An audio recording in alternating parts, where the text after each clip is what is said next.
Activities of daily living, or ADLs, are key to maintaining independence. Repotting plants is a great way to practice fine motor skills, coordination, and confidence when using a prosthetic hand.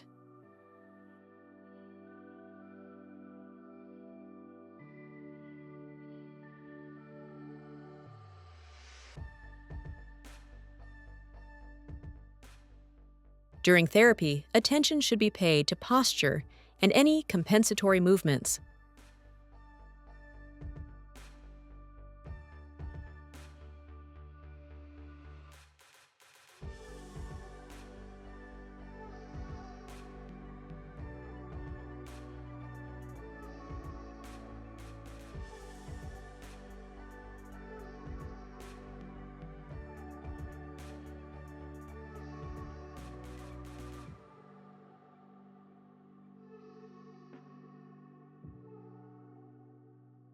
When choosing plants for ADL exercises, aesthetics should play a secondary role, as our video demonstrates.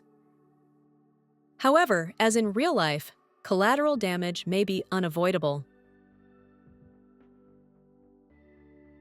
Use this exercise as an opportunity to find out how your prosthesis can support you. Try out different ways of moving to accomplish the task, and take breaks if necessary.